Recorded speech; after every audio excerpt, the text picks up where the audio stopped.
Guwahati high court recruitment 2025 ফালৰ পৰা এতিয়া নতুনকৈ ওলাইছে পাৰ্চনেল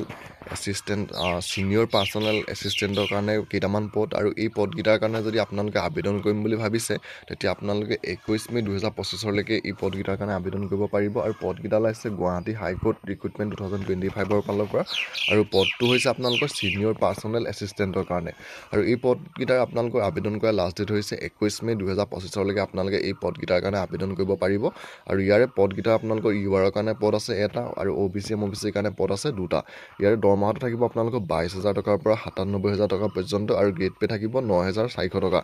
আৰু এই পদকেইটাৰ কাৰণে যদি আপোনালোকে আবেদন কৰিব বিচাৰে তো আপোনালোকে ইয়াত কোৱালিফিকেশ্যনটো হৈছে বেচেলাৰ ডিগ্ৰীটো কৰা হ'ব লাগিব তাৰোপৰি আপোনালোকৰ ষ্টেনোগ্ৰাফি ইন ইংলিছ উইথ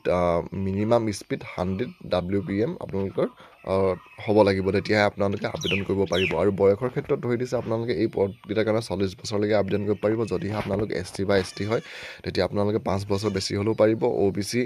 এইসকলে 3 বছৰ বেছি হ'লেও পাৰিব আৰু PWD সকলে 10 বছৰ বেছি হ'লেও আবেদন কৰিব পাৰিব আৰু এমপ্লয়মেণ্ট এক্সচেঞ্জৰ যোনটো ৰেজিষ্ট্ৰেশ্যন হয় যদি আপোনালোকে এই পদকেইটাৰ কাৰণে আবেদন কৰিব বিচাৰে তেতিয়া আপোনালোকৰ এমপ্লয়মেণ্ট এক্সচেঞ্জৰ ৰেজিষ্ট্ৰেশ্যনটো কৰা থাকিব লাগিব তেতিয়াহে আপোনালোকে পাৰিব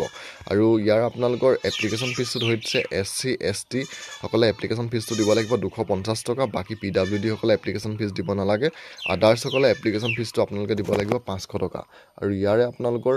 পদকেইটাৰ যি অনলাইন আবেদন সেয়া আৰম্ভ হ'ব 7 মে 2025ৰ পৰা আৰু অনলাইন আবেদন কৰা লাষ্ট ডেট হৈছে 21 মে 2025 তো আপোনালোকে